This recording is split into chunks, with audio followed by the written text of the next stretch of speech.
आइए मसीह के अंदर प्यारे भाइयों और बहनों, हम सब लोग अपने सरों को झुकाएंगे और परमेश्वर को धन्यवाद की भेंट चढ़ाएंगे। स्तुति प्रभु जी, धन्यवाद लॉर्ड। प्रभु यीशु मसीह के नाम से हम धन्यवाद की भेंट चढ़ाते हैं। राजाओं का राजा, प्रभुओं का प्रभु, महिमामय परमेश्वर, आगममय ज्योति के अंदर वास करने वाले प्यारे खुदावन, इस समय के लिए हम आपको लाखों लाख धन्यवाद की भेंट चढ़ाते हैं। अनुग्रह करना मेरे प्रभु, दया करना मेरे परमेश्वर। Hallelujah. Thank you Jesus, thank you Jesus, thank you Jesus, thank you Jesus, thank you Jesus. हम आपको धन्यवाद करते हैं प्रभु जी। यीशु नाजरी के नाम से हम आपको धन्यवाद करते हैं। कल और आज युगान युग एक सा परमेश्वर, हम आपको धन्यवाद करते हैं प्रभु। तो महान है राजा।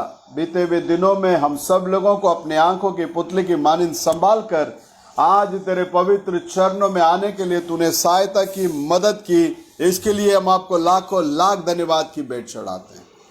अनुग्रह करना प्रभु जी, तेरी महिमा होने दे। सारा आदर, महिमा, गौरव हम आप ही को देते हैं। आज की आराधना का ताबा आप लीजिए। जो कुछ भी गीत होगा आपके नाम की महिमा के लिए होने दीजिए। जो कुछ भी संदेश होगा वो भी आपके नाम की महिमा के लिए होने देना प्रभु। अनुग्रह करना राजा, तेरे नाम की महिमा होने दे। सारा आदर, महिमा, गौरव हम आप ही को देते हैं। घर में से प्रभु जितने भी लोग लाइव इस मीटिंग में जुड़ेंगे उन सभी को आशीष करना, और हमारे बीएल जैसी के अलावा बाकी भी लोग जो देखते हैं उन्हें भी तो आशीष कर। तेरे नाम की महिमा होने दे। अनुग्रह कर। छोटी सी दुआ प्रभु यीशु मसीह के नाम से मांगते हैं, सुनकर कबूल कर लेना लॉर्ड। आमीन।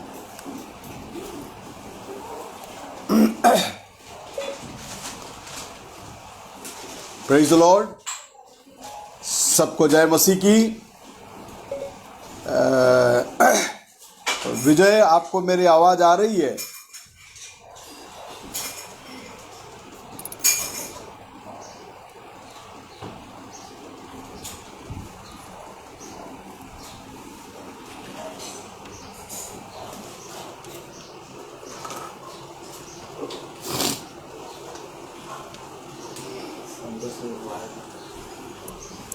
Thank you Jesus.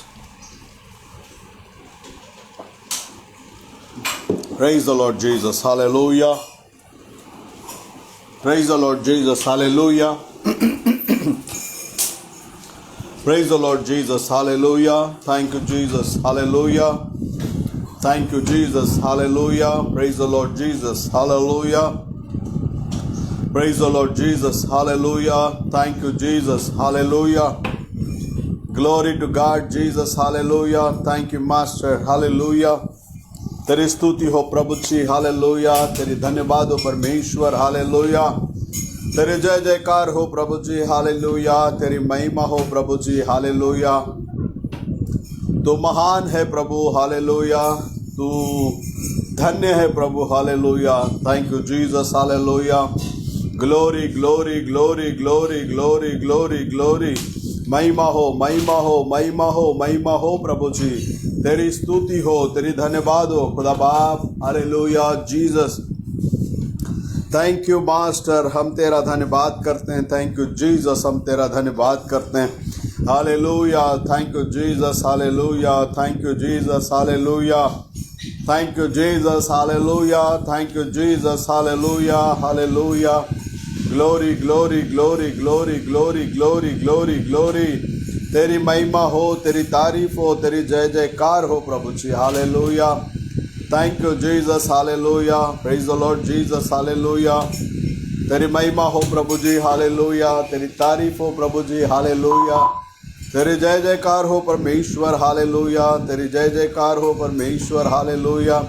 Glory glory glory glory glory glory glory glory glory.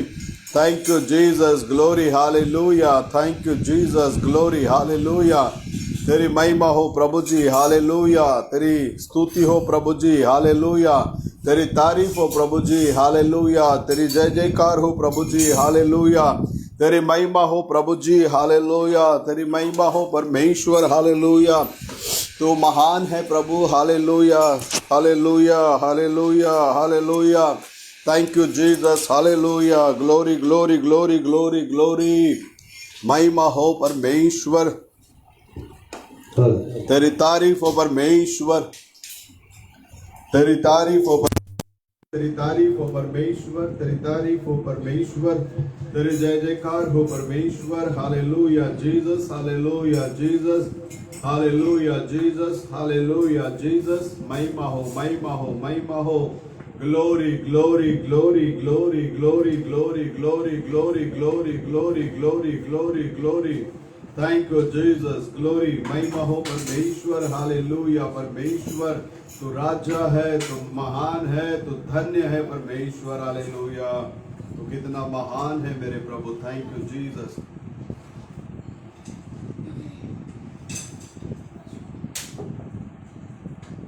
Amen, Jesus, hallelujah, glory, glory, glory। परमेश्वर के अंदर प्रिय लोगों, हम सब लोगों की प्रार्थनाओं को प्रभु सुना है। 7 अक्टूबर से मंदिर, मस्जिद, चर्च सारे चीज़ों को ओपन करने के लिए। अगर ये बात सच है तो फिर 7 के बाद आने वाले रविवार से अपना चर्च शुरू हो जाएगा। Thank you Jesus, hallelujah. Praise the Lord Jesus, hallelujah. Praise the Lord Jesus, hallelujah. Praise the Lord Jesus, hallelujah. Thank you master, hallelujah, hallelujah Jesus. Thank you Jesus. तेरी तारीफ हो, तेरी तारीफ हो, तेरी तारीफ हो यीशु। तेरी तारीफ हो, तेरी तारीफ हो, तेरी तारीफ हो है यीशु। दिल में बसा लिया है तुझको, रूह में समा लिया है तुझको। दिल में बसा लिया है तुझको, रूह में समा लिया है तुझको। तेरी तारीफ हो, तेरी तारीफ हो, तेरी तारीफ हो है यीशु। तेरी तारीफ हो, तेरी तारीफ हो, तेरी तारीफ हो यीशु। दिल में बसा लिया है तुझको, रूह में समा लिया तुझको। दिल में बसा लिया है तुझको, रूह में समा लिया तुझको। तेरी तारीफ हो, तेरी तारीफ हो, तेरी तारीफ हो है यीशु। तेरी तारीफ हो, तेरी तारीफ हो, तेरी तारीफ हो है यीशु। मेरे लिए तू मरा, मेरे लिए तू गड़ा, मेरे लिए तू मरा, मेरे लिए तू गड़ा। यीशु तू कैसा पिया, लहू से मोल लिया। मेरे लिए तू मरा, मेरे लिए तू गड़ा, मेरे लिए तू मरा, मेरे लिए तू गड़ा। यीशु तू कैसा पिया, लहू से मोल लिया। तेरी तारीफ हो, तेरी तारीफ हो, तेरी तारीफ तारीफ हो है यीशु, तेरी तारीफ हो, तेरी तारीफ हो, तेरी तारीफ हो है यीशु। वंदना हो अब तेरी, आराधना हो अब तेरी, वंदना हो अब तेरी, आराधना हो अब तेरी, पूजा करूं मैं तेरी, आशा यही नाज़री। वंदना हो अब तेरी, आराधना हो अब तेरी, वंदना हो अब तेरी, आराधना हो अब तेरी, पूजा करूं मैं तेरी, आशा यही नाज़री। तेरी तारीफ, तेरी तारीफ हो, तेरी तारीफ हो है यीशु, तेरी तारीफ, तेरी तारीफ हो, तेरी तारीफ हो है यीशु। दिल में बसा लिया है तुझको, रूह में समा लिया है तुझको, दिल में बसा लिया है तुझको, रूह में समा लिया है तुझको। तेरी तारीफ हो, तेरी तारीफ हो, तेरी तारीफ हो हाय यीशु, तेरी तारीफ हो, तेरी तारीफ हो, तेरी तारीफ हो हाय यीशु। तू है सुकून मेरा, तू ही है मेरी शिफा, तू है सुकून मेरा, तू ही है मेरी शिफा। जीवन भर साथ हो, यही है मेरी दुआ। तू है सुकून मेरा, तू ही है मेरी शिफा, तू है सुकून मेरा, तू ही है मेरी शिफा।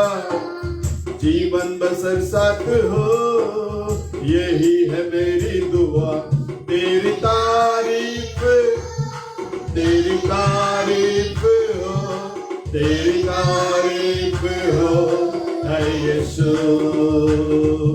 तेरी तारीफ हो, तेरी तारीफ हो, तेरी तारीफ हो है यीशु। दिल में बसा लिया है तुझको, रूह में समा लिया है तुझको, दिल में बसा लिया है तुझको, रूह में समा लिया है तुझको। तेरी तारीफ हो, तेरी तारीफ हो, तेरी तारीफ हो है यीशु। तेरी तारीफ हो, तेरी तारीफ हो, तेरी तारीफ हो है यीशु। तेरी तारीफ हो, तेरी तारीफ हो, तेरी तारीफ हो यीशु।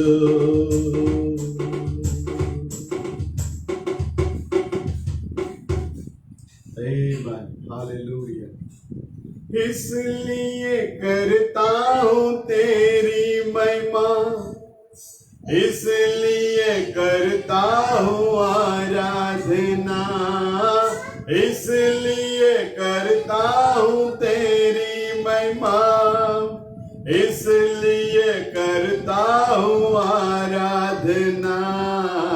तेरे समान कोई नहीं,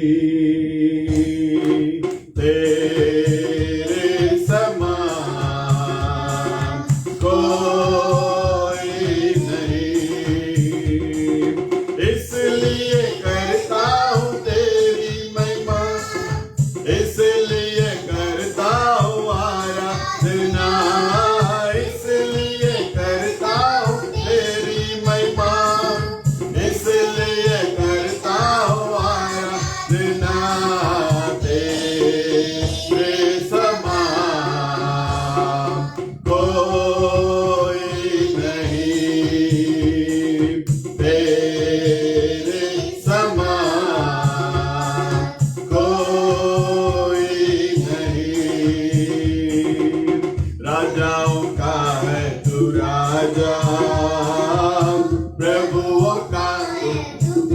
प्रभु, राजाओं का है तू राजा, प्रभुओं का है तू प्रभु। प्रार्थना है हमारी, बच जाए ये दुनिया सारी। प्रार्थना है हमारी, बच जाए ये दुनिया सारी। तू ही है सबसे माने ये सारा जान। तू ही है सबसे माने ये सारा जान।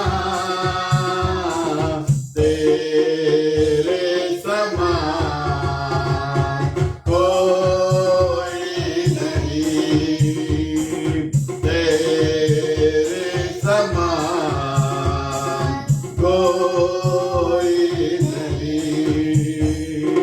इसलिए करता हूँ तेरी महिमा, इसलिए करता हूँ आराधना, इसलिए करता हूँ तेरी महिमा, इसलिए करता हूँ आराधना। तेरे समान कोई नहीं, तेरे समान कोई नहीं। तेरे वचन में है सामान, कहता जो करता है पूरा।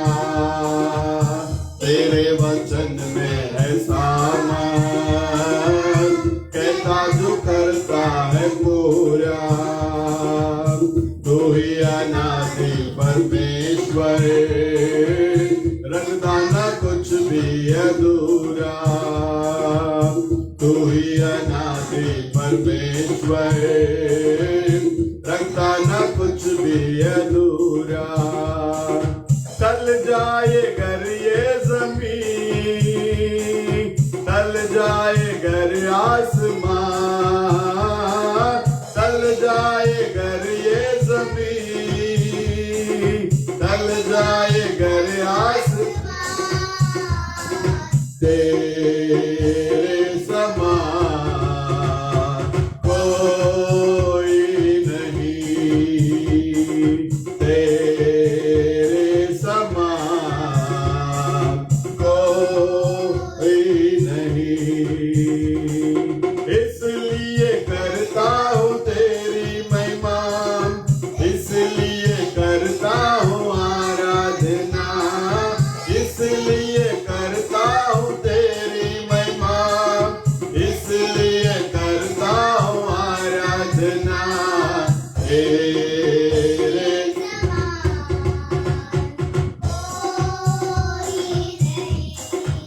हाँ, तेरे समान कोई नहीं।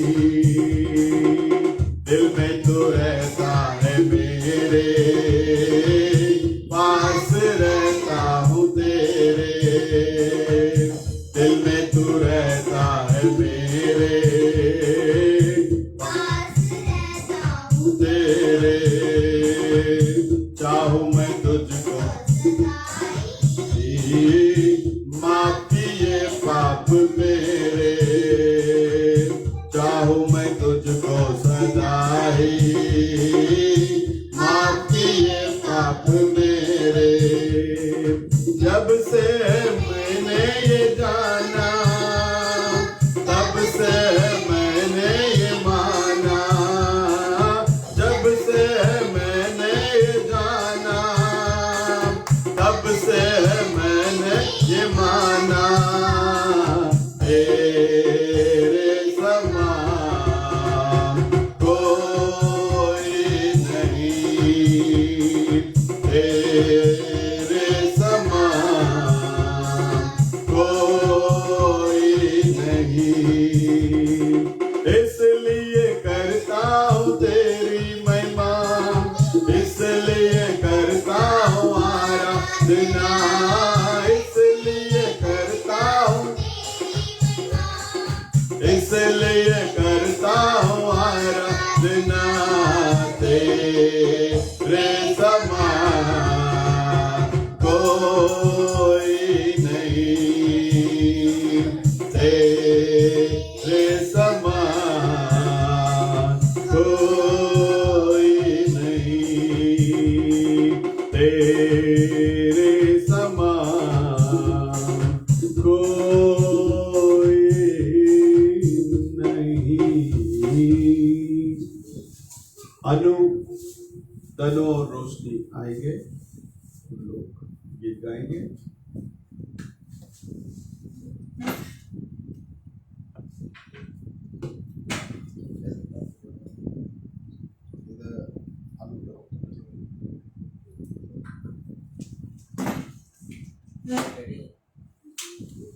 तेरे साथ साथ हम तो चलते रहे, तेरा हाथ हाथ हम तो थामे रहे। साथ साथ हम तो चलते रहे, तेरा हाथ हाथ हम तो थामे रहे। चाहे जहाँ भी हम जाएंगे, यीशु का नाम हम ले जाएंगे। हम सब एक होकर बोलेंगे, खुशियों से शोर मचाएंगे। हंगामा होए, जश्न मनाए, यीशु मसीह की जय गाए। हंगामा होए, जश्न मनाए, यीशु मसीह की जय गाए। तेरे साथ साथ हम तो चलते रहे, तेरा हाथ हाथ हम तो थामे रहे। साथ साथ हम तो चलते रहे, तेरा हाथ हाथ हम तो थामे रहे। सीटी बजाओ और ताली बजाओ, झूमो और नाचो और आवाज उठाओ। सीटी बजाओ और ताली बजाओ, झूमो और नाचो और आवाज उठाओ। तेरे मंदिर में हम आते रहे, तेरे जय जयकार हम करते रहे। तेरे मंदिर में हम आते रहे, तेरा जय जयकार हम करते रहे। चाहे जहाँ भी हम जाएंगे, यीशु का नाम हम ले जाएंगे। हम सब एक होकर बोलेंगे, खुशियों से शोर मचाएंगे। हंगामा हुए, जश्न मनाए, यीशु मसीह की जय गाए। हंगामा हुए, जश्न मनाए, यीशु मसीह की जय गाए। तेरे साथ साथ हम तो चलते रहे, तेरा हाथ हाथ हम तो थामे रहे। साथ साथ हम तो चलते रहे, तेरा हाथ हाथ हम तो थामे रहे। चाहे जहाँ भी हम जाएंगे, यीशु का नाम हम ले जाएंगे। हम सब एक होकर बोलेंगे, खुशियों से शोर मचाएंगे। हंगामा होए, जश्न मनाए, यीशु मसीह के जय गाए। हंगामा होए, जश्न मनाए, यीशु मसीह की जय गाए।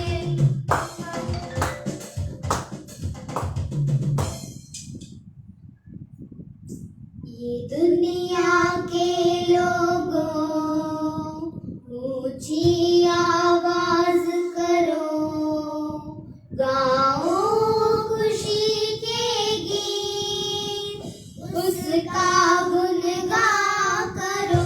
इबादत करो उसकी, इबादत करो, इबादत करो उसकी, इबादत करो।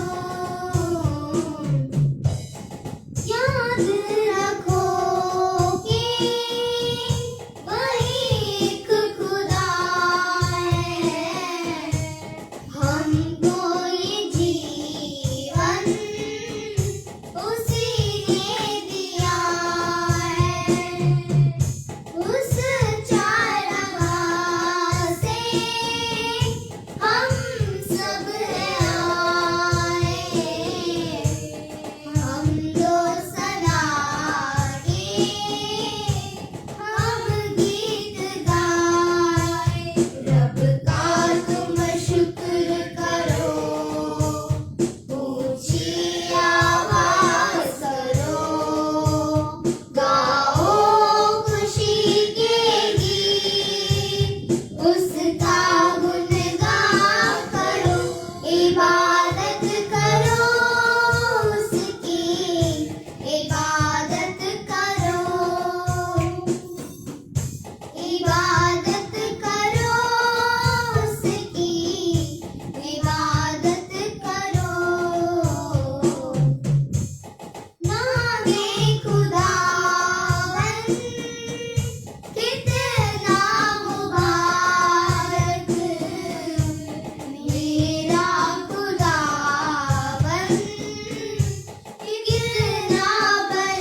प्रभु यीशु मसीह बच्चों को बहुतायत से आशीष करे।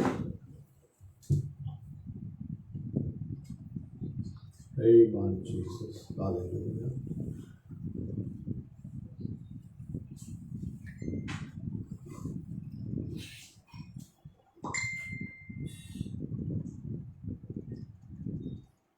आइए अब लोग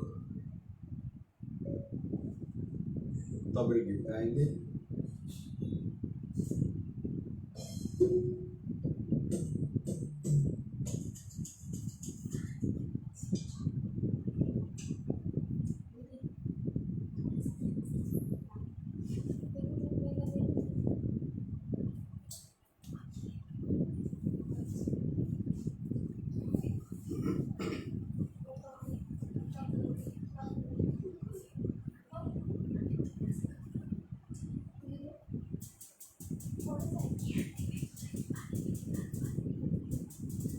ஊரில் இந்த உலகத்தில்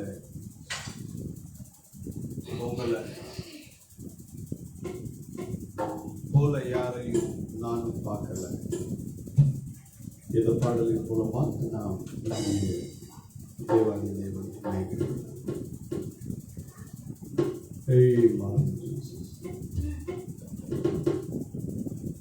ஊரில் இந்த உலகத்தில் உங்களை போல யாரையும் நானும் பார்க்கல.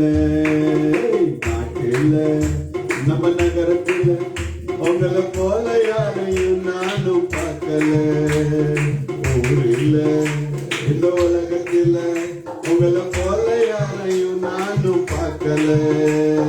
நாட்டில் நம்ம நகரத்தில் உங்களை போல யாரையும் நானும் பார்க்கல.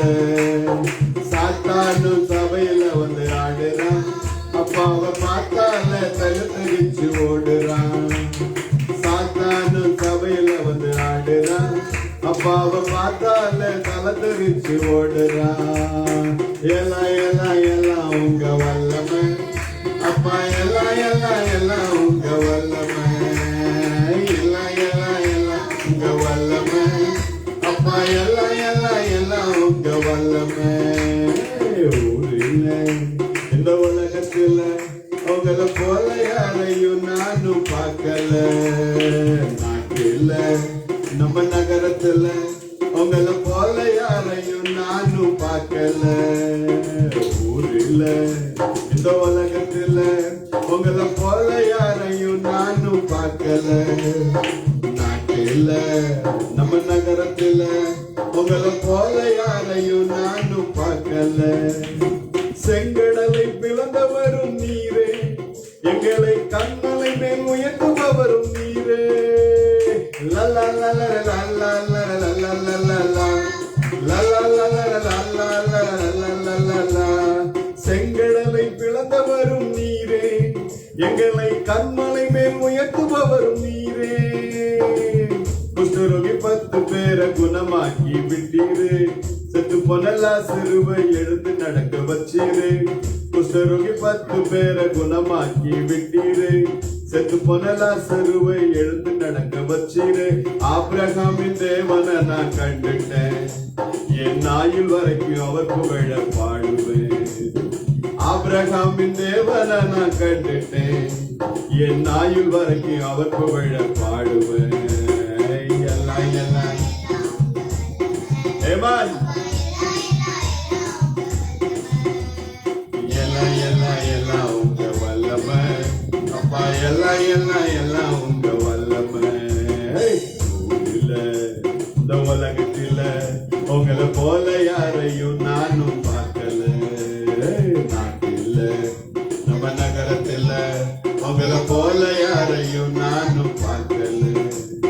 வானம் பூமி எல்லாம் உங்க படைப்பு, நாங்க வாழறது அப்பா உங்க தயவு.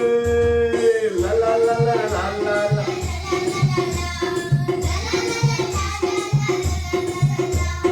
வானம் பூமி எல்லாம் உங்க படைப்பு, நாங்க வாழறது அப்பா உங்க தயவு. பொல்லாத பூமியில வாழத்தாங்க முடியல, அப்பாவி என்னை இந்த ஊரு ஜனம் மதிக்கல. பொல்லாத பூமியில வாழத்தாங்க முடியல, அப்பாவி என்னை இந்த ஊரு ஜனம் மதிக்கல, ஆவியான தேவனை நான் கண்டுட்டேன், என் ஆத்துமாவை அவரிடத்தில் தந்துட்டேன். ஆவியான தேவனை நான் கண்டுட்டேன், என் ஆத்துமாவை அவரிடத்தில் தந்துட்டேன். ஐயலா ஐயலா Amen. Yella yella yella unga vallame, appa yella yella yella vallame. ஊரிலே இந்த உலகத்தில உங்களை போல யாரையும் நானும் பார்க்கல. நாட்டில நம்ம நகரத்தில உங்களை போல யாரையும் நானும் பார்க்கல. பாவிகளை தேடி வந்த தெய்வமே, எங்கள் பாவங்களை ஏற்றுக்கொண்ட மேய்ப்பரே.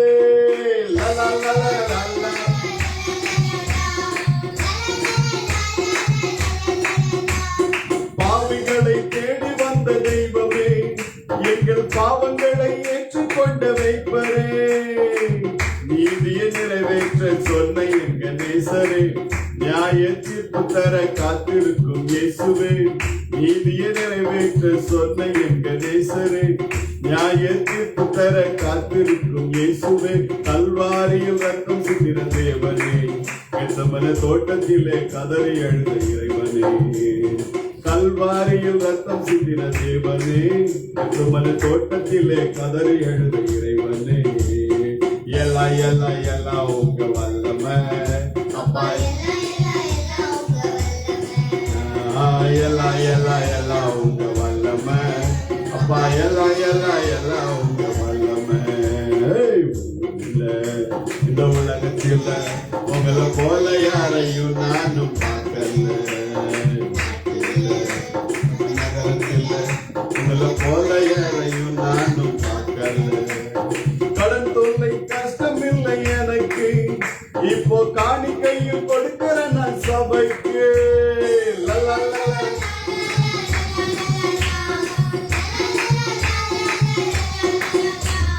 கடன் தொல்லை கஷ்டம் இல்லை எனக்கு, இப்போ காணிக்கையில் கொடுக்கிற நான் சபைக்கு.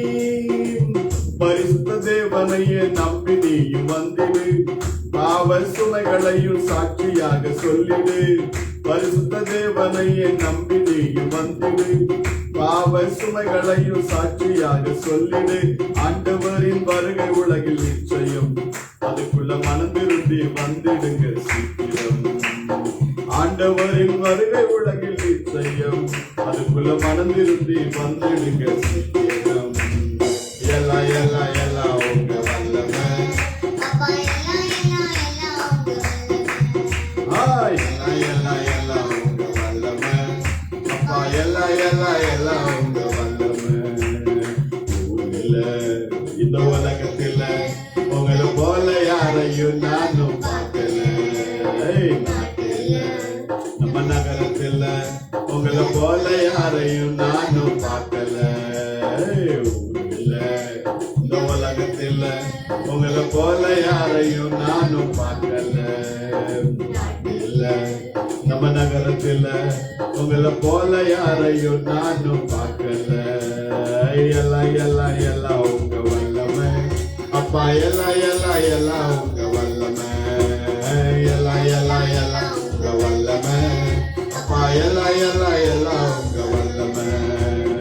எல்லா எல்லா எல்லா உங்க வல்லமை அப்பா, எல்லா எல்லா எல்லா உங்க வல்லமை. ஹல்லேலூயா, praise the Lord. கர்த்தருடைய நாமம் மகிமைப்படுவதாக. परमेश्वर के नाम की महिमा हो। तो भाई अब सब लोग अपने आंखों को बंद करेंगे और दुआ करेंगे। प्रभु परमेश्वर बीते हुए सप्ताह भर हम सब लोगों को अपनी आंखों की पुतले की मानंद संभाल कर आज प्रभु यीशु मसीह हम सब लोगों को उसके पवित्र कलीसिया एकत्रित होने के अवसर पर हम सब लोगों को ऑनलाइन जुड़ने के लिए प्रभु ने सहायता की, मदद की। इसलिए हम सब जन हम अपने परमेश्वर को धन्यवाद की भेंट चढ़ाए। स्तुति हो प्रभु जी, धन्यवाद लॉर्ड। प्रभु यीशु मसीह के नाम से हम आपको धन्यवाद की भेंट चढ़ाते। राजाओं का राजा, प्रभुओं का प्रभु, महिमामय परमेश्वर, आगमय ज्योति के अंदर वास करने वाले प्यारे खुदावन, इस समय के लिए हम आपको लाखों लाख धन्यवाद की भेंट चढ़ाते हैं। हमारे पापों को क्षमा कर, हमारे अधर्मों को क्षमा कर, हमारे गुनाहों को क्षमा कर प्रभु जी। यीशु नाजरी के नाम से अब हम लोग संदेश के अंदर जाने वाले हैं प्रभु जी। आप हमारे साथ में रहिए, आप बातें कीजिए, आपके नाम की महिमा कीजिए।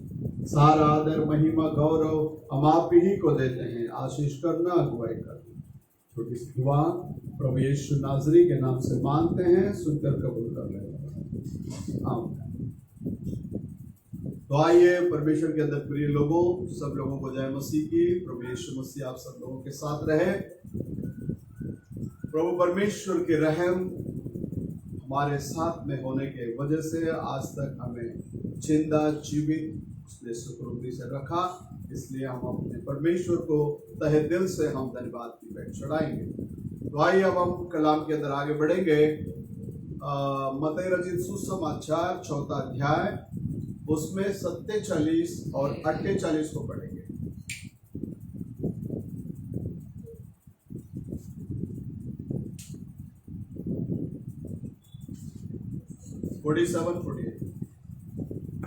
Fourth chapter.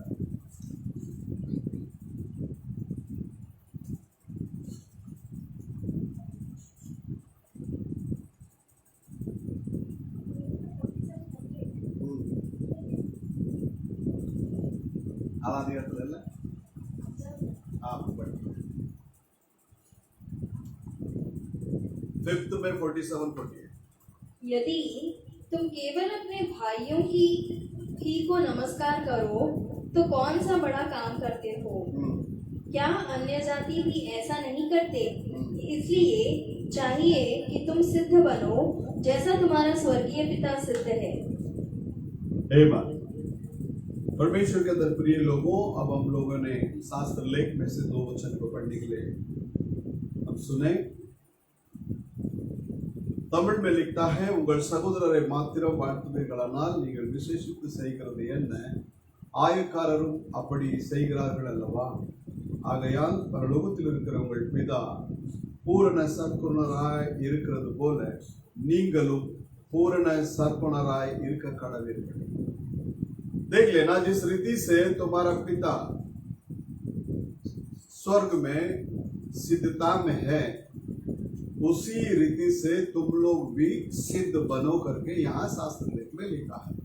और इस वचन को आधार पर लेकर हमारे अंतिम समय के संदेशा एक संदेश दिए हैं, सिद्धता।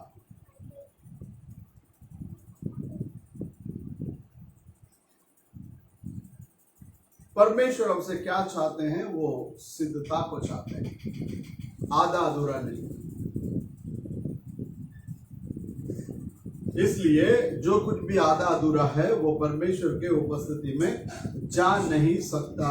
इस बात को हम लोग अपने विचार में रखना जरूरी है। परमेश्वर सिद्धता को मांग रहा है अपने से, इसलिए जो भी कमी घटी है उसमें से कोई भी चीज परमेश्वर के उपस्थिति में जा नहीं सकता करके इस बात को हम में से हर एक जन अपने विचार के अंदर तय करना है। तो इसका मतलब हमको आधा अधूरा मसीह नहीं बनना है, हमको सिद्ध मसीह बनना है।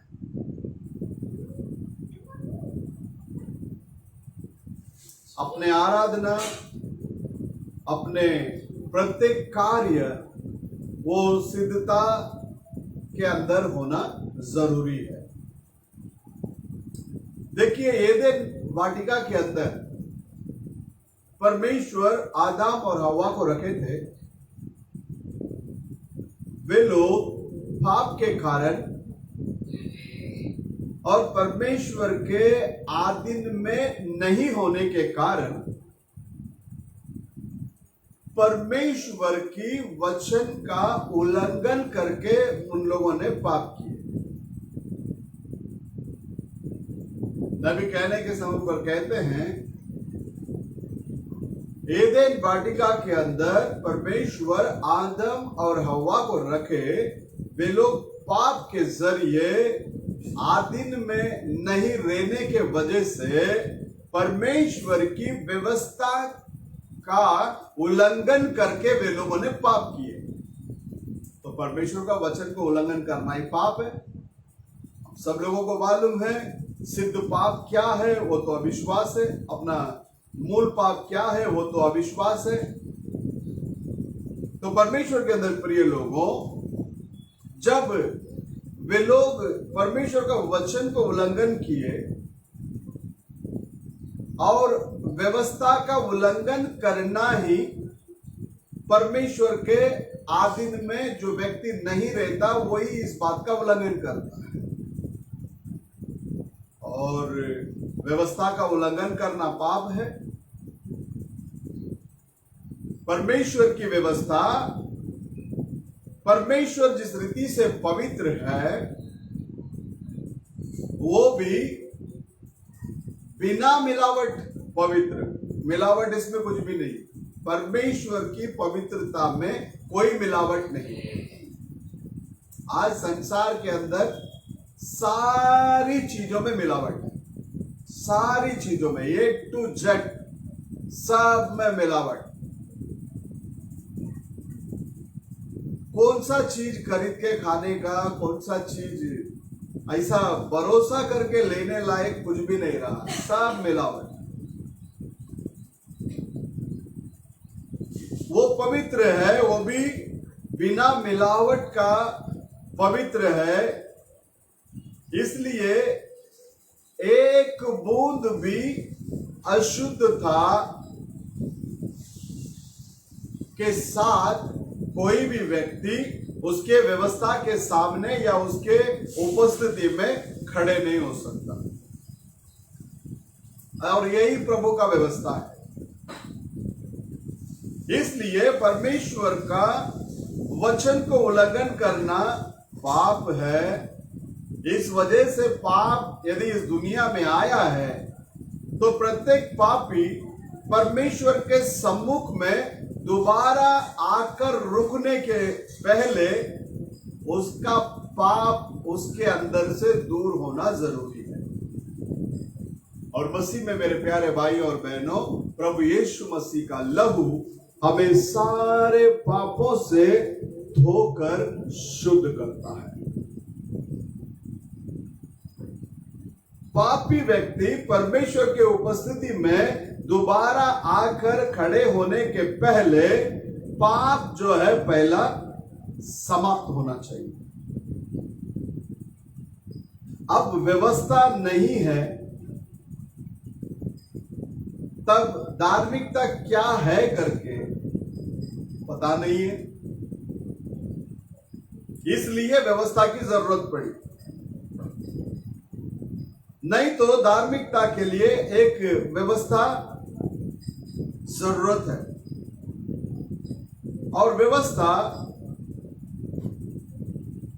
वो जो है धार्मिकता को क्रिया के अंदर लेकर आता है।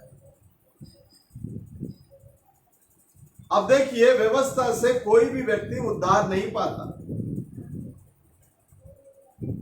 आपको मालूम होगा पौलुस के बारे में, वो बोलता है व्यवस्था के अनुसार कोई भी व्यक्ति मेरे ऊपर दोष नहीं लगा सकता।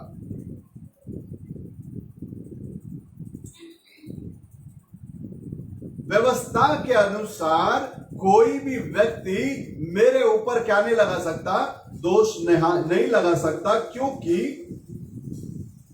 वो लड़कपन से ही व्यवस्था का पालन करने वाला व्यक्ति था। 8वां दिन में उसका खतना हुआ। परमेश्वर के अंदर प्रिय लोगों, नबी कहता है कि व्यवस्था जो है किसी को भी वो उद्धार नहीं कर सकता। इसलिए पौलुस दमस्कू में जाने के मार्ग पर जब वो पिलर ऑफ फायर उसके साथ ने मुलाकात किया, पौलुस नीचे गिर पड़ा। उसको परमेश्वर ने अननिया के पास भेजा। अननिया के पास भेजकर सच्चाई को पौल स्वीकार किया। जब साउल था, वो सच्चाई को स्वीकार करके यीशु मसीह के नाम से बपतिस्मा लेने के बाद वो पौल बन गया। अगर व्यवस्था एक व्यक्ति को छुड़ाने में सामर्थ्य है या उद्धार करने में सामर्थ्य है तो प्रभु यीशु मसीह आने की जरूरत नहीं। अब नबी कहता है व्यवस्था से कोई भी उद्धार नहीं पा सकते, व्यवस्था हमें उद्धार नहीं कर सकता। और व्यवस्था का क्या ड्यूटी है, वो केवल और केवल हमें जेल के अंदर बंद करवाता है, कैद खाने के अंदर। कहता है कि व्यवस्था किसी मनुष्य को उद्धार नहीं कर सकता, व्यवस्था हमें उद्धार नहीं कर सकता, और व्यवस्था जो है हमें कैद खाने के अंदर रखने वाला एक कार्य के रूप में है, उसको हमें छुड़ाने की क्षमता नहीं है। हम सब लोग पापी थे, वो हमें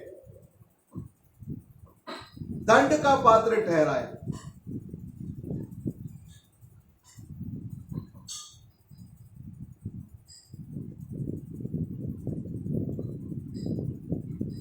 उसी काम को व्यवस्था ने किया। व्यवस्था वहां एक जजमेंट को लाने का काम करता है,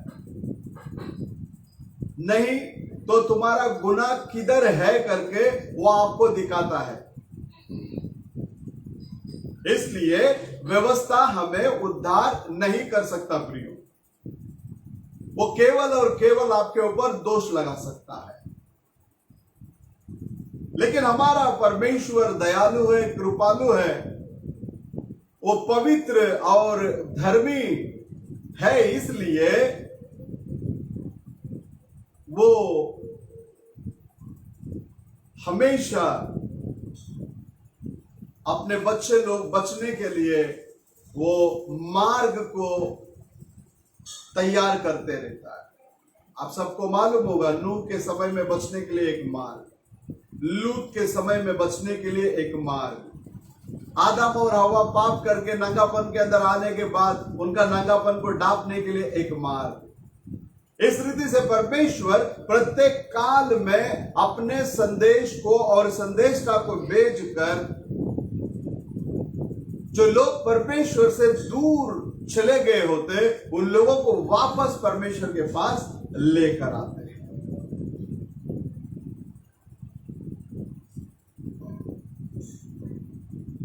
जब एक व्यक्ति अनुग्रह को पार कर देता,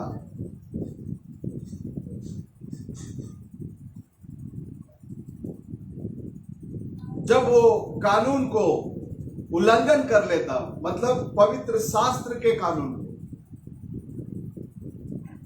उसको उल्लंघन करने के बाद उसके ऊपर न्याय आना तो जरूरी है, लेकिन उसके पहले परमेश्वर किसी भी मनुष्य को न्याय करने से पहले वो हमेशा चेतावनी देता है। जैसे नूह के समय में परमेश्वर ने चेतावनी दिया, नूह के जरिए बारिश आने वाली है, पानी से प्रभु जग को नष्ट करने वाला है। जैसे लूत के दिनों में बोला है, अब ये शहर के अंदर अग्नि और गंधक से क्या करने वाला है, नष्ट करने वाला है, इस शहर को छोड़कर बाहर निकलो। तो प्रत्येक समय में प्रभु का संदेश लोगों तक पहुंचता है प्रियो। अब उसको स्वीकार करना नहीं करना वो प्रत्येक इंडिविजुअल के ऊपर डिपेंड होता है।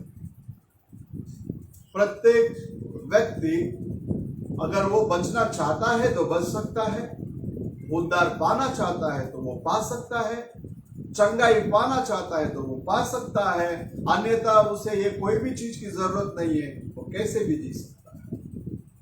लेकिन एक बात का ध्यान रखना,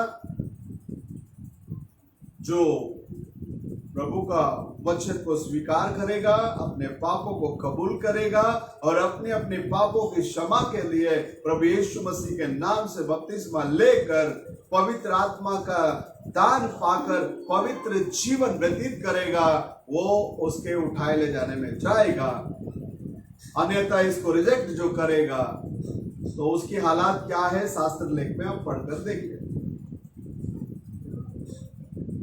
क्योंकि कोई भी मनुष्य किसी का न्याय नहीं कर सकता या किसी का उद्धार कर सकता। हम उद्धार के सुसमाचार को प्रचार कर सकते हैं, स्वीकार करना नहीं करना वो प्रत्येक व्यक्ति के ऊपर वो निर्भर होता है।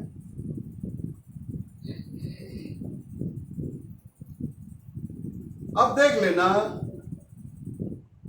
प्रत्येक कानून है तो उस कानून के पीछे दंड भी है, क्योंकि परमेश्वर का व्यवस्था को जो उल्लंघन करता है उसके लिए क्या दंड था? मरण का दंड। परमेश्वर ने क्या व्यवस्था दिया? इस फल को तुम जिस दिन खाओगे उसी दिन मरोगे, अवश्य मरोगे। तो परमेश्वर का व्यवस्था का उल्लंघन करना मतलब वो मरण का पात्र है, मृत्यु का पात्र है। इसलिए मानव जाति को मरण को वो लेकर आना पड़ा। परमेश्वर ने मनुष्य को मरने के लिए नहीं बनाया। जैसे परमेश्वर अमर है उसी रीति से मनुष्य को भी अमर ही बनाया। ये मौत को इंसान ने चुन के ले लिया। जीवन का वृक्ष और मृत्यु का वृक्ष दोनों को प्रभु ने रखा है। इसमें जिसको चुनना चाहता है उसको चुन लो। तो इंसान मृत्यु का उस वृक्ष को चुना, इसके लिए सारे मानव जाति मरण के अंदर अभी प्रवेश करना, गुजरना पड़ रहा। पहला मरण सबके ऊपर लागू। बाइबल के अंदर आप देखेंगे जिंदा जीवित प्रभु के पास जाने वाले लोग हैं, मरकर जी उठकर आकर प्रभु के पास जाने वाले लोग हैं, और आखिरी दिन में जी उठकर बाहर आकर जजमेंट के अंदर जाने वाले लोग। जजमेंट होने के बाद दूसरा मरण के अंदर जाएंगे वे।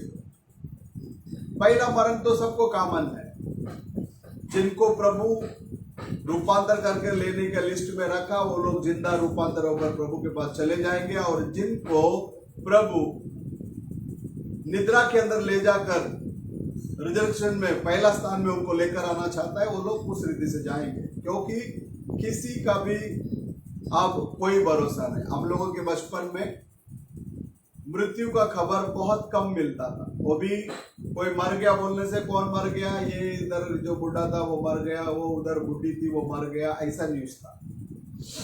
लेकिन अब हर रोज मृत्यु का खबर है, हर रोज। पहला लहर में जो जिंदा थे उसमें से काफी लोग दूसरा कोरोना लहर में चले गए। अब अगले महीने में तीसरा लहर आने वाला है बोलता है। अभी इसमें कौन जाएगा कौन बचेगा किसी को मालूम। लेकिन हमारा विश्वास ये है, हम रहे या जाए हम मसीह के साथ में रहेंगे, क्योंकि यहां हम जब मसीह के साथ में चलते हैं हम वहां भी मसीह के साथ में रहेंगे। तो प्रत्येक कानून जो है उसके पीछे दंड है, क्योंकि परमेश्वर का व्यवस्था को जो कोई उल्लंघन करता है वो मरण का पात्र, मृत्यु का पात्र ठहरेगा। इसलिए मानव जाति के ऊपर मरण को लेकर आना पड़ा, और मनुष्य ने ही चुन के लिया, और पूरा मानव जाति इस व्यवस्था के दंड के अधीन में थे। अब आदम और हव्वा जब पाप किए उनके लिए दूसरा कोई रास्ता ही नहीं था, और इस पाप का अंत करने के सिवाय दूसरा कोई रास्ता नहीं। वो लोग दोबारा प्रभु के सम्मुख में आकर खड़े होने के लिए वहां कोई भी रास्ता नहीं था। किसी भी प्रकार का पाप को अगर मनुष्य करता है कोई बात नहीं, और वो कितना छोटा हो या कितना बड़ा हो वो कोई मायने नहीं रखता। पाप किया हुआ एक व्यक्ति पवित्र परमेश्वर के उपस्थिति में खड़े होने के पहले और उसका इंडिविजुअल पाप का जो निवारण जो है वहां होना जरूरी था। इसलिए आदम और हवा जब पाप किए, वहां व्यवस्था का उल्लंघन करने के बाद वे लोग मरण के अधीन में आ गए और वहां व्यवस्था पूरा करना जरूरी था। इसलिए सारा मानव जाति के ऊपर मरण का दंड आ गया। अब हम हमारे विचार के अंदर एक दृश्य को हम लेकर आना चाहते हैं। हम में से हर एक जन के ऊपर पाप खड़ा है, मतलब मरण खड़ा है। हर एक के सर के ऊपर मरण है। कब कब्जा करेगा बोल नहीं सकता। प्रत्येक मनुष्य, स्त्री, बच्चे, ये मानव का जाति का जो अध्यक्ष आदम के उल्लंघन के वजह से प्रत्येक व्यक्ति लोग जो है मरण के अंदर चले गए। आदम, उसके उल्लंघन के वजह से हम हर एक जन पाप के लिए बलिदान के रूप में खड़े हो गए वहां। अब पाप का अंत होना जरूरी है, इसलिए परमेश्वर अपने महत्वपूर्ण उस प्रेम से उस व्यवस्था के एक पापी को, व्यवस्था जो है पापी को परमेश्वर से क्या कर दिया था, दूर करने वाला एक चीज है। उसके बाद में मनुष्य टोटली उसका जिंदगी जो है एकदम तहस नहस हो जाता है पापमय जीवन के अंदर जाने के बाद। जब तक उसका पाप का अंत नहीं होता, वो दोबारा लौटकर आने के लिए कोई भी रास्ता नहीं है। एक पापी अंत में पूर्ण रीति से प्रभु के पास आने के लिए एक ही रास्ता है, और वो है प्रभु यीशु मसीह।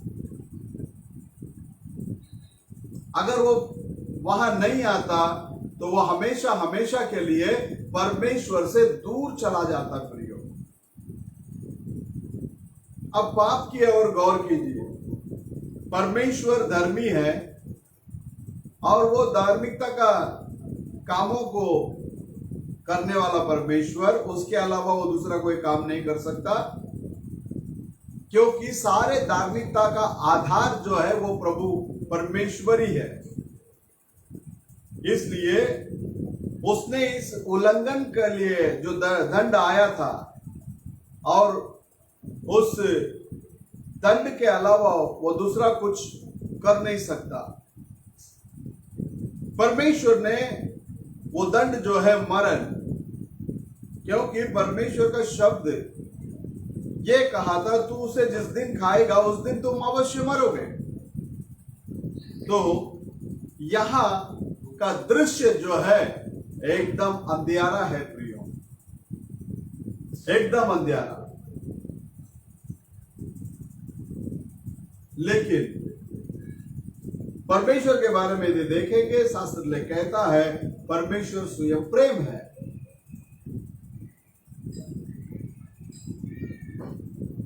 परमेश्वर स्वयं प्रेम है, अच्छी बात है, और साथ ही साथ में वो धर्मी भी है। वो अधर्मी नहीं है, धर्मी है।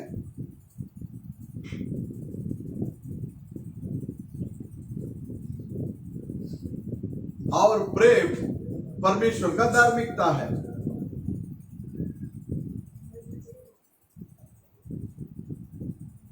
अब अपने बच्चे लोग उस व्यवस्था का उल्लंघन कर दिए करके, और वे लोग मरण के योग्य और मरना अवश्य है करके जब परमेश्वर ने देखा, तो उसका राजशाही प्रेम, किसका? परमेश्वर का राजशाही प्रेम एक मार्ग को तैयार करने के लिए वहां अपना कदम को आगे बढ़ाया, क्योंकि इस बच्चे लोग पूर्ण रीति से उसके उपस्थिति से वो लोग क्या हो गए, दूर हो गए, अलग हो गए, और अलग करके वे लोग नाश की ओर जाने की कतार में थे। इस बात को जब परमेश्वर ने देखा, वे लोग उसके व्यवस्था का उल्लंघन कर दिए इस वजह से, और उसका व्यवस्था का दंड मरण था, दूसरा कुछ भी कर नहीं सकता। अब परमेश्वर का प्रेम उनके प्रजा के लिए निकल कर आया। वहां ईश्वरीय प्रेम जब प्रकट हुआ, उसका राजशाही अनुग्रह वहां उस प्रेम का मतलब अर्थ को दिखाया, और परमेश्वर अपने फोर नॉलेज से, मतलब आने वाले दिनों में जो कुछ भी होने वाला है, उस फोर नॉलेज से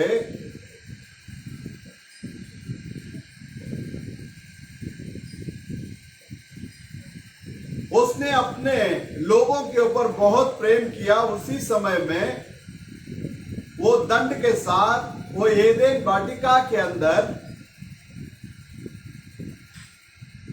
मरण के बदले में दूसरा एक मरण को वहां उसने क्या किया, आयोजित किया, मतलब तैयार किया। एक निर्दोष सृष्टि को, पाप को नहीं जानता हुआ एक मेमने के बच्चे को, मतलब मेमने को दोषी पापी के बदले में वो उसको मरने के लिए लगाया। प्रभु वो उसके प्रजा के जीवन को उस मारा गया वो मेमना जो है उनको संरक्षण किया। चुना करार में पूरा मेमना, बकरा, मेंढा, बछड़ा, बैल, ये सब बलिदान के रूप में चढ़ाया करते थे। लहू को एक क्या बोलेंगे, एक व्यक्ति का मरण के बदले में परमेश्वर ने इस लहू को लेकर आया।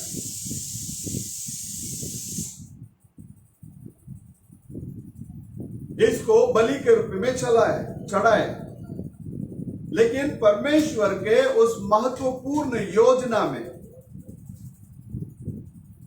जो कुछ भी था और आने वाले रियलिटी, चुना करार के अंदर जितने भी बलिदान चढ़ा गया ये शैडो है, छाव है, लेकिन ओरिजिनल वो सब पूरा किसके ऊपर पूरा हुआ? प्रभु यीशु मसीह के ऊपर पूरा हुआ। ओरिजिनल रियलिटी जो है ऑलरेडी मसीह के विचार में वहां उसके योजना में था। बाकी सारी बातें जो जुना करार के अंदर हुआ वो आने वाली सच के लिए वो एक छाव था। उसका एकलौता एक पुत्र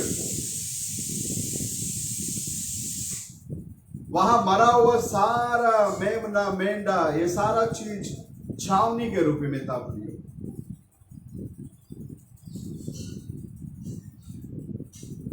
वो सारी बातें आने वाले दिनों में कलवरी के अंदर जो दृश्य होने वाला था उसका एक छाव था।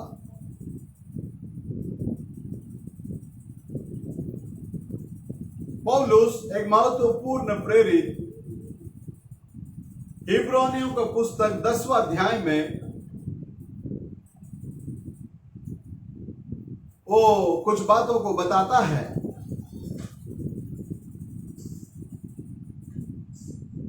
क्योंकि नबी कहता है कि मैं अपना न्याय के दिनों में मैं भी उन लोगों के साथ में खड़ा रहेगा, इस बात को मैं जानता हूं करके, और मैं भी हिसाब देने वाला हूं। इसके लिए मैं भी जो भी प्रचार करता हूं उसको वचन के अंदर से क्या करूंगा, लेकर आऊंगा करके नबी बताते हैं। तब मैं दोषी के रूप में नहीं रहूंगा, क्योंकि वो वचन है। परमेश्वर अपने वचन का जिम्मेदारी लेता है। आज बहुत सारे लोग अपने अपने हिसाब से वचन को लेकर प्रचार करते हैं, वो अलग बात है, लेकिन वचन का व्याख्यान की क्षमता सिर्फ वचन ही रखता है, और पवित्र आत्मा ही इस वचन का व्याख्यान करके अपना कलीसिया को वो खिलाता है।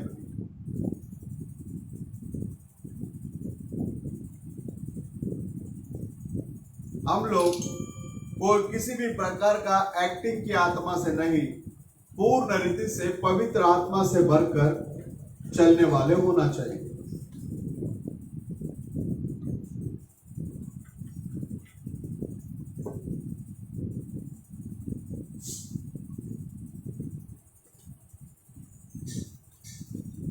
हिब्रू का किताब 10वां अध्याय में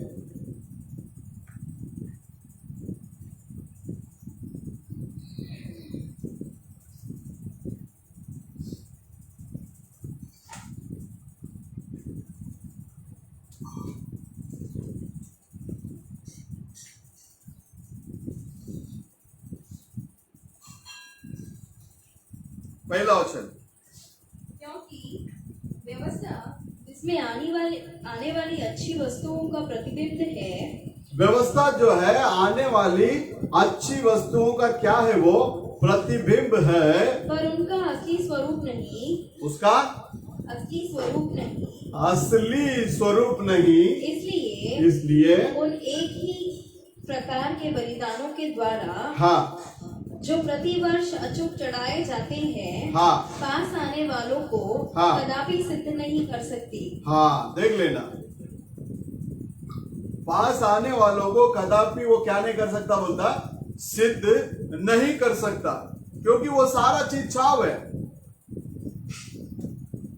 अब परमेश्वर को आदि में ही सिद्धता की को चाहते थे, और यीशु मसीह जब इस संसार में आए, वो कहता है स्वर्ग में जैसा तुम्हारा पिता सिद्धता में है, उसी रीति से तुम लोग भी कैसे बनो, सिद्ध बनो। क्योंकि व्यवस्था आने वाले कार्यों के लिए वो एक छाव है, और कभी भी आराधना करने वाले को वो सिद्ध नहीं बना सकता। व्यवस्था एक मनुष्य को सिद्ध नहीं कर सकता।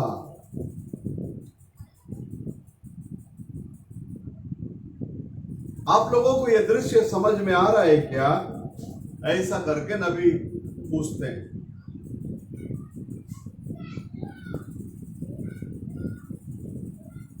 देख लेना, परमेश्वर को सिद्धता की जरूरत थी, अपने बच्चों से वो सिद्धता का बाट जोते हैं।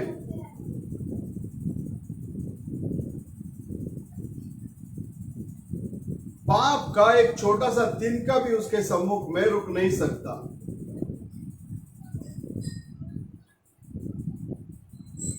यीशु स्वयं उसके बारे में गवाही देते हैं, कहते हैं कि स्वर्ग में परमेश्वर जैसे सिद्ध है वैसे तुम भी सिद्ध बनो। और व्यवस्था उसका बलिदान करने के लिए जो आने वाला किसी भी व्यक्ति को सिद्ध नहीं बनाता। ऐसा है तो व्यवस्था किसी भी मनुष्य को सिद्ध कर नहीं सकता, वो केवल उंगली उठाने का काम करता है।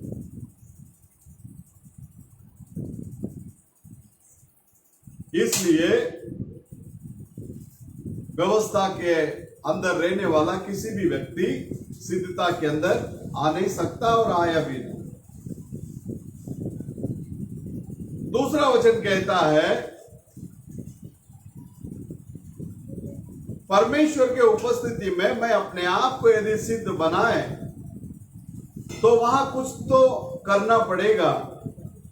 वहां मसीह मेरे लिए मरने की जरूरत नहीं। तुम लोग परमेश्वर के सम्मुख में जाने के लिए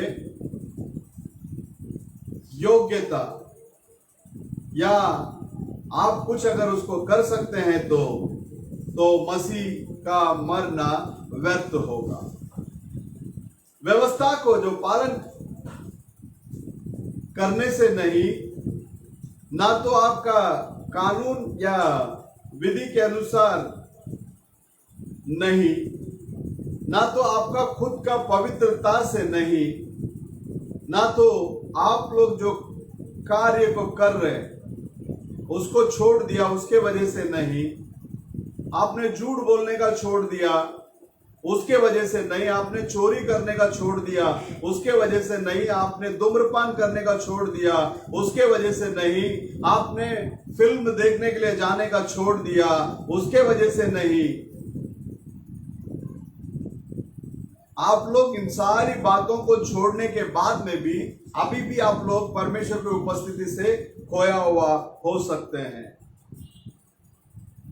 कोई भी कार्य उसको कर नहीं सकता, कलीसिया में शामिल होने से भी नहीं।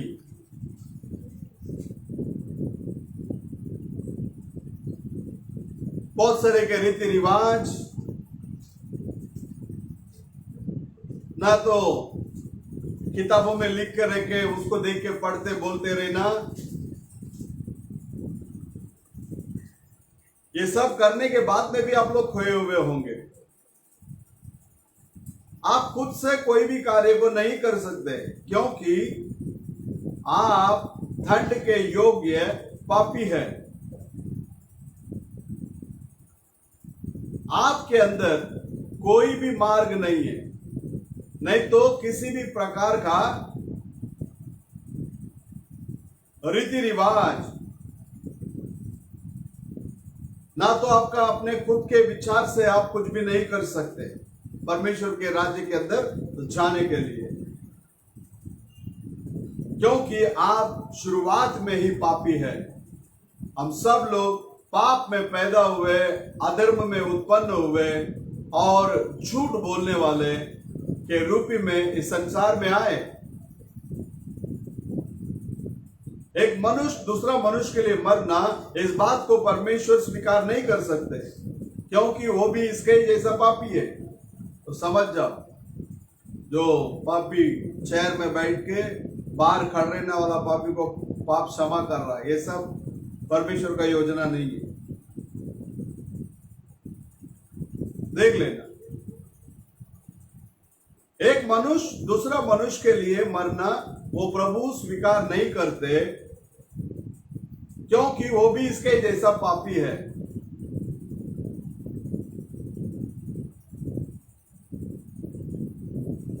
कहता है इस संसार के अंदर या इस शहर के अंदर एक शराबी जितना दोषी है परमेश्वर के सम्मुख में आने के लिए, उसी रीति से एक बिशप भी है बोलता है, एक पोप भी है बोलता है, या कोई भी बड़ा सेवक, क्योंकि एक व्यक्ति दूसरा व्यक्ति के लिए क्या नहीं कर सकता, प्रायश्चित नहीं कर सकता। इसलिए एक निर्दोष जानवर का मतलब एक मेमना का जीवन को ले लिया। जुड़ा करार के अंदर व्यवस्था के अनुसार एक मनुष्य अगर पाप करता है, वो एक बकरा को लेकर आना है वेदी के पास। वो कोई ना कोई व्यवस्था को उल्लंघन किया होगा, वो मेमना को लाना है, वेदी पर रखना है और वो अपने हाथों को उस मेमने के ऊपर रखना है और उसे ये कहना है मैं गलत था, मैं एक दोषी हूं। इस बात को जानते हुए अपने सारे पापों को कबूल करना है और व्यवस्था के लिए मरण की जरूरत थी, इसके लिए वो उसके बदले में उस मेमना को उधर क्या करता है, लेकर आता है। उस छोटा जानवर का गला काटने के बाद वो अपने छोटे पैरों को मारते मारते वो तड़पने के लिए शुरुआत होता है। वो किस रीति से एक अभागा स्थिति होगा, जरा सोच कर देखिए।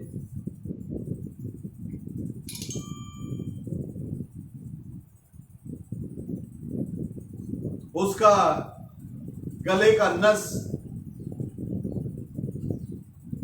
काटे जाने के बाद वो ऐसे पैर मारते मारते तड़पते तड़पते अपना जीवन को छोड़ता है, चिल्लाता है, कहरता है। तब लहू जो है बहुत ही फोर्स से बाहर निकलता, वो उसका बाल और आराधना करने वाले के हाथों को भी क्या कर लेता है, वो लहू बिगड़ देता है। उस आराधक जो खुद का पाप के लिए और व्यभिचार, झूठ बोलना, चोरी करना और उसके अन्य पापों जो कुछ भी होगा, या दुष्ट विचार और जो कुछ भी चीजें हैं, उसको महसूस करके, क्योंकि वो उसका स्वभाव है, वो एक दोषी व्यक्ति था और वो दोषी रहना उसका इच्छे में नहीं होगा, लेकिन वो स्वाभाविक रीति से ही दोषी है। इसलिए इस छोटा सा जानवर को ले आकर वहां उसके स्थान में वो जानवर मरता है। इस बात को वो जान लेता है, मतलब चिन्ह के रूप में। वो व्यक्ति उस छोटा सा जीवन के लिए अपना मन में खेदित हुआ, लेकिन उस मनुष्य, उस मेमना जो है, आखिर में मरने के बाद उसके हाथों में उस मेमने के लहू के साथ उसके हृदय में वो पहला जो उसके अंदर था, उस प्यास के साथ वो जहर से वो वहां से निकल कर जाता है, क्योंकि उस छोटा सा जानवर, उस मेमना, उसका स्थान को ले लिया। उस मेमना का जीवन जो है उस लहू के अंदर है। आपका जीवन भी आपका लहू के अंदर ही है। उस मेमने के लहू के अंदर जो जीवन था, वो जानवर का जीवन है। इसलिए उसका उस छोटा सा जो ब्लड सेल्स जो है, मतलब लहू का कोशिका, वो तोड़ा जाता है और उस जानवर के अंदर से जीवन निकल जाता है और उस आराधना करने वाले के पास वो दोबारा लौटकर आ नहीं सकता, क्योंकि वहां आराधना करने वाला एक मनुष्य है। लहू वहां डापने का काम किया। वो सिद्ध क्या नहीं कर सका, उसको पाप को हटा नहीं सका, पूर्ण रीति से प्रायश्चित कर नहीं सका, क्योंकि वो मनुष्य पहला जो स्वभाव था उसके अंदर पाप करने वाला, अभी वही प्यास के साथ वो वहां से निकलकर चला जाता है। वो इस रीति से करने के वजह से वो इस बात का बाट जो रहा था, आने वाले दिनों में एक सिद्ध मेमना आने वाला है, इसी बात का वो बाट जोते रहा। तो उसको वो होम बलि के रूप में चढ़ाता था। उसके बारे में जानने का वो एक ही मार्ग है। इसलिए लहू जो है पापों को डांपता है। किसका लहू? जानवरों का लहू। लेकिन प्रभु यीशु मसीह का लहू पापों को डांपता नहीं है, पापों को हटा देता है, धोकर। इसलिए उस जानवर का जो जीवन वहां से चले जाने के बाद वो दोबारा मनुष्य के ऊपर नहीं आ सकता, क्योंकि वो एक जानवर था। और मनुष्य का प्रायश्चित के लिए उसका लहू वहां गिराया गया था। दोषी मनुष्य के लिए निर्दोष जानवर वहां मारा गया। लेकिन काफी सालों के बाद, नबी कहता है 2000 साल के बाद बेथलेहम के अंदर एक मेमना वहां पैदा हुआ और वो मारा जाने के लिए ले गया। उस मारा जाने के लिए ले जाने वाले मेमना के समान ले गया। कई साल पहले जो भविष्यवाणियां हुई उस बातों को बता रहा। लगभग 3 बजे के समय में वो मरा करके निर्दोष मेमना, ना उसके अंदर दाग था, ना धब्बा था, ना झुर्री थी, निर्दोष मेमना। वो कलवरी सलीब पर लटकाया गया, टांगा गया उसको। वो प्रत्येक पापी के लिए मरा, नॉट ओनली क्रिश्चियन। कितना मंदिर में घूमना है घूमो, जितना मस्जिद में घूमना है घूमो, जितना गुरुद्वारा में घूमना है घूमो, सब जगह में जाओ, लेकिन पाप का प्रायश्चित करने के लिए आया हुआ परमेश्वर केवल और केवल एक ही है, वो है प्रभु यीशु मसीह।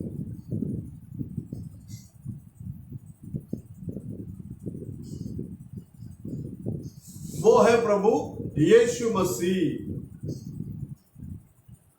कलवरी सलीब पर जब वो मरा, प्रत्येक पापी के लिए मरा। परमेश्वर के अंदर मेरे प्रिय लोगों, परमेश्वर इंसान को ही बनाया, ना ही कोई जात, ना ही कोई धर्म, केवल और केवल इंसान को ही बनाया। कोई जात पात धर्म परमेश्वर ने बनाया ही नहीं, केवल और केवल इंसान। और उस इंसान के लिए ही वो क्या हुआ? कलवरी सलीब पर मारा गया। अब आराधना करने वाला व्यक्ति इस मेमने के पास, कौन सा मेमना? प्रभु यीशु मसीह के पास विश्वास के साथ में जब वो आता है, ये एक अलग किस्म का मेमना है। ये चुना करार के अंदर मरा हुआ उस मेमने के समान नहीं है। परमेश्वर के अंदर प्रिय लोगों, जब तक परमेश्वर एक मनुष्य को अपने पास नहीं खींचता, कोई भी मनुष्य इस मेमने के पास आ नहीं सकता। परमेश्वर का राजशाही आपने देखा है क्या?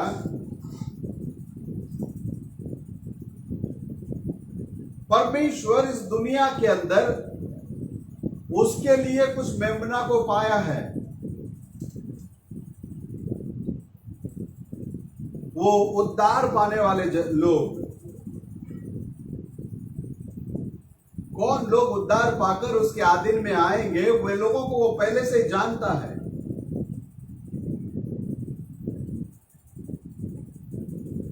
इसलिए उद्धार पाने वाले लोगों को उसका प्रेम नीचे देखा स्वर्ग से। कौन कौन उद्धार पाने वाले हैं,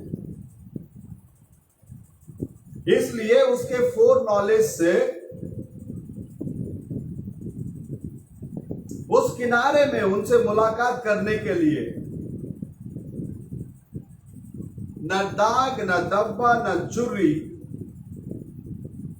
निष्कलंक एक कलीसिया को वो पहले से ही नियुक्त किया है, चुन लिया उसने। अब बिना दाग धब्बे का कलीसिया प्रभु को चाहिए। उस रीति से उसे बनाने के लिए वो कुछ कार्य को अपने पास रखा।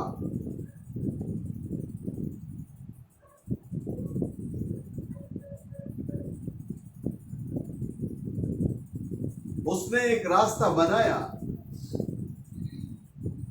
मनुष्य अपने लिए वो कुछ भी नहीं कर सकता प्रियो, क्योंकि वो पहले से ही हारा हुआ है। उसको व्यवस्था के द्वारा और न्याय के द्वारा और चुना करार के अंदर उसको देखने के लिए प्रभु ने अनुमति दी। उसने भविष्यद्वक्ताओं को भेजा और प्रत्येक जन हारे हुए थे और वो लोग उसे देखे। लेकिन परमेश्वर अपने राजशाही प्रेम से, परमेश्वर अपनी राजशाही प्रेम से प्रत्येक को अपने पास खींचा है। राजशाही अनुग्रह से और उस महिमा के प्रवेश द्वार के जरिए अपने स्थान को लेने के लिए अपने एकलौता पुत्र को प्रभु ने भेजा। याद रखिएगा, वो स्थान को लेने के लिए रोम के अंदर बैठा हुआ अगर पोप को बताया रहेगा तो वो उस काम को नहीं कर सकता, या कोई बिशप को बोला रहेगा वो भी इस काम को नहीं कर सकता, या पूरा संसार के अंदर पवित्र रेवरेंड फादर या बिशप या कार्डिनल इनको अगर बोलता तो वो लोग भी ये काम को नहीं कर सकते। जैसे युदास को परमेश्वर ने धिक्कार किया, वैसे इन लोगों को भी धिक्कार किया। वे लोग इस काम को नहीं कर सकते। क्यों नहीं कर सकते? क्योंकि प्रत्येक मानव जाति पाप में पैदा हुआ और अधर्म में उत्पन्न हुआ और झूठ बोलने वाला बना। इस रीति से प्रत्येक स्त्री पुरुष जो है संसार में आए। पहला तो हमको उस व्यक्ति को ही प्रायश्चित की जरूरत है, लेकिन महिमा में प्रवेश करने का मार्ग में एक व्यक्ति आया और वो दूसरा कोई नहीं, और वो मनुष्य नहीं, और वो एक अच्छा मनुष्य नहीं, और ना तो वो यहूदी है। आजकल लोग बोल रहे हैं ना, यीशु मसीह ना तो यहूदी है ना तो अन्य जाति है। वो मनुष्य के शरीर में छुपा हुआ सर्व सामर्थ्य परमेश्वर है, उसके अलावा वो कुछ भी नहीं है। वो यहूदी है, इसके लिए तुमको यहूदी का भाषा तुम्हारा हिब्रू में ही उससे बात करना करेगी कोई जरूरी नहीं। वो देह में छुपकर रहने वाला या छुपा हुआ सर्व सामर्थ्य परमेश्वर के अलावा वो दूसरा कुछ भी नहीं है। वो खुद अपने खुद के लहू को बलिदान के रूप में देने के लिए वो आया, क्योंकि वो जो है सेक्सुअल रिलेशनशिप से पैदा नहीं हुआ। प्रभु यीशु मसीह सेक्सुअल रिलेशनशिप और इसका पैदाइशी का कोई संबंध नहीं है। वो एक कुंवारी के जरिए आया। परमेश्वर स्वयं सृष्टि किया गया एक लहू के कोशिका के अंदर उस निर्दोष व्यक्ति जो प्रभु यीशु मसीह, वो इस संसार में आए। इसका मतलब आज आपका उद्धार और मेरे उद्धार अपने खुद के क्रिया के ऊपर निर्भर नहीं है, उसके अंदर हमें उसने चुन लिया। सर्व सामर्थ्य परमेश्वर उस राजशाही अनुग्रह के अंदर हम लोग निर्भर है और हमारा उद्धार भी उसके ऊपर निर्भर है। निश्चित रूप में मैं कभी भी सिद्धता के अंदर रह नहीं सकता, आप भी सिद्धता के अंदर नहीं रह सकते, और हम सिद्धता में रहेंगे करके भी हम हक नहीं जताते, क्योंकि हमारा विश्वास पहले से ही स्वीकार किया गया एक सिद्ध बलि के अंदर जो है विश्राम पा रहा है। कौन सा? हमारा विश्वास। इस तरह का एक तसल्ली को हम पहले से ही पाए हैं।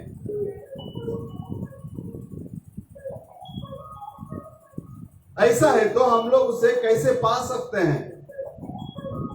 आराधना करने वाला विश्वास के जरिए अपने हाथों को प्रभु यीशु मसीह के शरीर के ऊपर रखकर पाप की क्रूरता को महसूस करके और मसीह यीशु के चेहरे के ऊपर, जब मसीह को कलवरी सलीब पर मारते समय उसके चेहरे के ऊपर क्या हुआ, उसके चेहरे के ऊपर लोग थूके, ठट्ठा उड़ाए, मतलब हंसी उड़ाए। गेत्सेमने के अंदर वो प्रभु जो कहरते बैठा था वहां, उस कलवरी के उस भयानक दुख को महसूस करके ये पापी, मैं पापी हूं करके जानकर अपने सारे पापों को सही रीति से प्रभु के पास अंगीकार करना, किसी मनुष्य के पास नहीं, कोई बिशप के पास नहीं, कोई फादरी के पास नहीं, कोई पास्टर के पास नहीं, कोई रेवरेंड के पास नहीं, कोई डॉक्टर के पास नहीं, परमेश्वर के पास। ओ स्तुति के योग्य परमेश्वर, मैं दोषी हूं, आप यदि मुझे मदद ना करें, आप मदद किए बिना मेरे लिए दूसरा कोई रास्ता नहीं। विश्वास के द्वारा आपने मुझे बुलाए, पवित्र आत्मा यहां आए और मुझे आने के लिए बुला रहा है। मैं अब विश्वास के साथ यीशु मसीह को अपना खुद का उद्धार करता करके स्वीकार करता हूं करके वो कहेगा।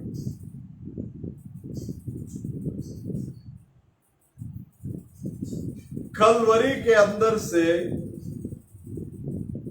मसीह के अंदर से जो निकल कर आया हुआ जीवन, वो पवित्र आत्मा है। वो क्या है? पवित्र आत्मा है।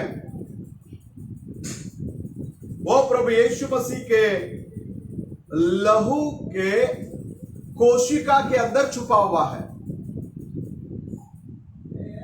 वो आराधना करने वाले के पास दोबारा आकर उसको मसीह के शरीर के अंदर पवित्र आत्मा के जरिए अभिषेक करता है। आमीन।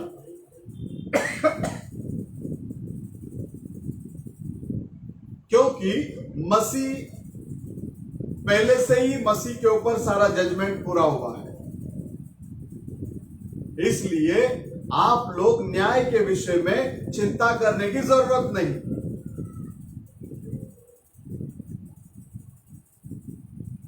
उस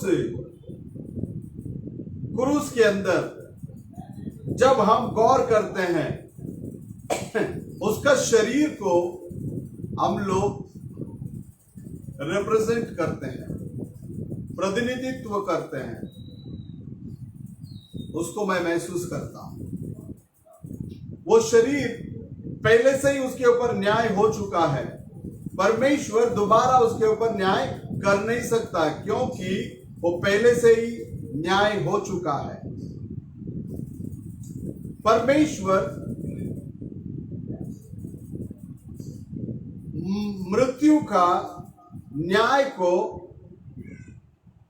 उसका खुद का शरीर में ही उसको अटैक कर लिया। मैं उस शरीर में छुपकर रहने के लिए एक रास्ता को मैं जब तक मैं खोज कर पा ना लूं,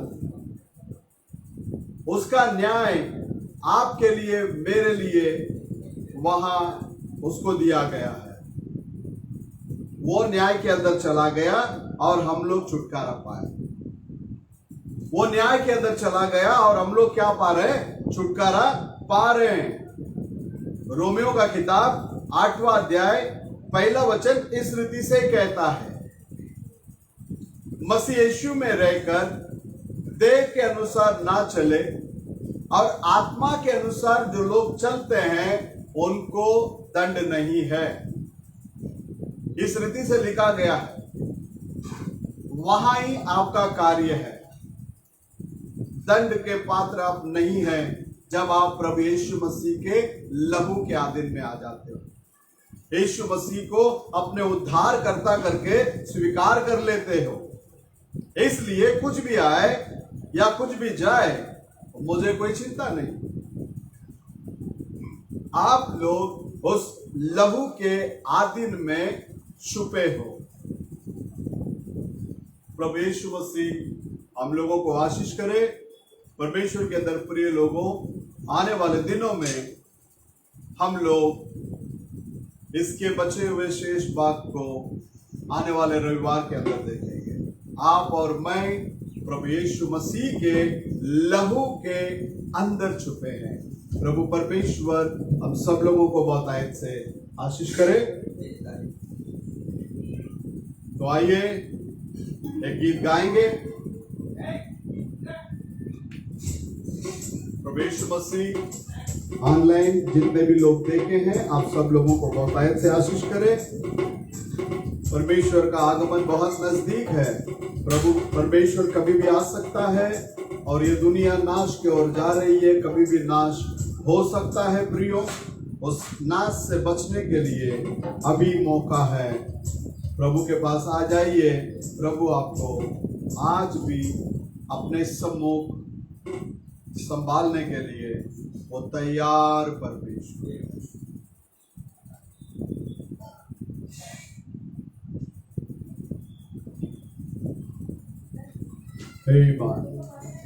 एक गीत गाएंगे, उसके बाद में हम लोग आपके प्रार्थना करेंगे।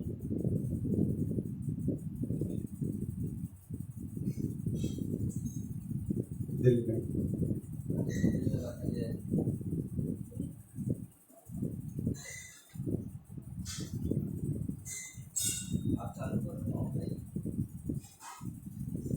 तेरी तारीफ हो, तेरी तारीफ हो, तेरी तारीफ हो ऐ यीशु।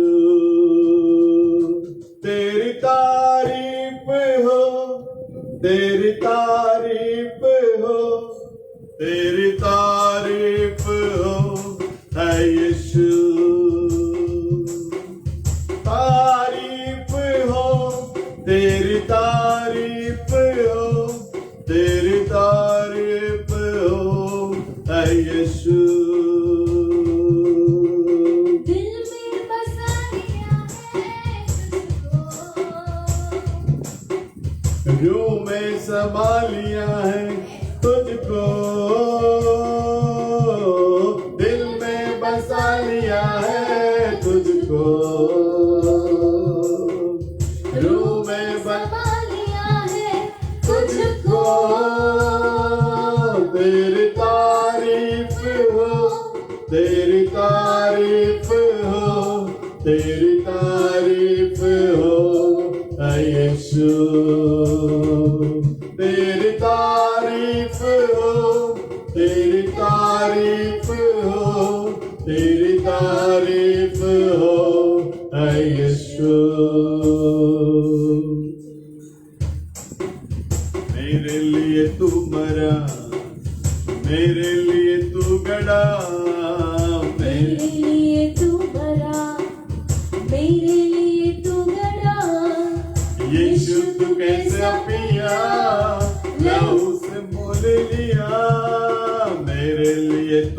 मरा, मेरे लिए तू गड़ा, मेरे लिए तू मरा, मेरे लिए तू गड़ा। यीशु तू कैसा पिया, लहू से मोल लिया। तेरी तारीफ हो, तेरी तारीफ हो, तेरी तारीफ हो ऐ यीशु। तेरी तारीफ हो, तेरी तारीफ हो, तेरी तारीफ हो ऐ यीशु। दिल में बसा लिया है तुझको, रूह में समा लिया है तुझको। दिल में बसा लिया है तुझको, रूह में समा लिया है तुझको। तेरी तारीफ हो, तेरी तारीफ हो, तेरी तारीफ हो ऐ यीशु। तेरी तारीफ हो, तेरी तारीफ हो, तेरी तारीफ हो ऐ यीशु। वंदना हो तेरी, आराधना हो तेरी, वंदना हो अब तेरी, आराधना हो अब तेरी। पूजा करूं मैं तेरी, आशा यही नाज़री। वंदना हो तेरी, आराधना हो तेरी, वंदना हो तेरी, आराधना हो तेरी। पूजा करूं मैं तेरी, आशा यही नाज़री। तेरी तारीफ हो, तेरी तारीफ हो, तेरी तारीफ हो ऐ यीशु। तेरी तारीफ हो, तेरी तारीफ हो, तेरी तारीफ हो ऐ यीशु। दिल में बसा लिया है तुझको, रूह में समा लिया है तुझको। दिल में बसा लिया है तुझको, रूह में समा लिया है तुझको। तेरी तारीफ हो, तेरी तारीफ हो, तेरी तारीफ हो ऐ यीशु। तेरी तारीफ हो, तेरी तारीफ हो, तेरी तारीफ हो ऐ यीशु। तू है सुकून मेरा, तू ही है मेरी शिफा। तू है सुकून मेरा, तू ही है मेरी शिफा। जीवन भर साथ हो, यही है मेरी दुआ। तू है सुकून मेरा, तू ही है मेरी शिफा। तू है सुकून मेरा, तू ही है मेरी शिफा। जीवन बसर साथ हो, यही है मेरी दुआ। तेरी तारीफ हो, तेरी तारीफ हो, तेरी तारीफ हो ऐ यीशु। तेरी तारीफ हो, तेरी तारीफ हो, तेरी तारीफ हो ऐ यीशु। दिल में बसा लिया है तुझको, रूह में समा लिया है तुझको। दिल में बसा लिया है तुझको, रूह में समा लिया है तुझको। तेरी तारीफ हो, तेरी तारीफ हो, तेरी तारीफ हो ऐ यीशु। तेरी तारीफ हो, तेरी तारीफ हो, तेरी तारीफ हो यीशु, तारीफ हो, तेरी तारीफ हो, तेरी तारीफ हो, तेरी तारीफ हो यीशु।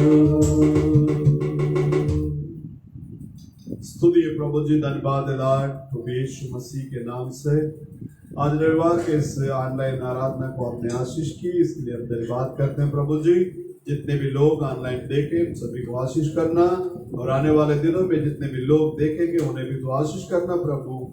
BLJC के सारे परिवार के लिए मैं दुआ करता हूँ परमेश्वर। अन्य हमारे सारे भाई बहनों के लिए भी हम प्रार्थना करते हैं, सभी के साथ मेरे प्रभु, सभी के जरूरतों को पूरा कर, तेरे नाम की महिमा होने दे। सारा आदर महिमा गौरव हम आप ही को देते हैं, आशीष कर अगुवाई। छोटी सी दुआ प्रभु यीशु मसीह के नाम से मांगते हैं, सुनकर कबूल कर लेना। आमीन। सबको जय मसीह की। प्रभु यीशु मसीह आप सब लोगों को आशीष करें। आमीन।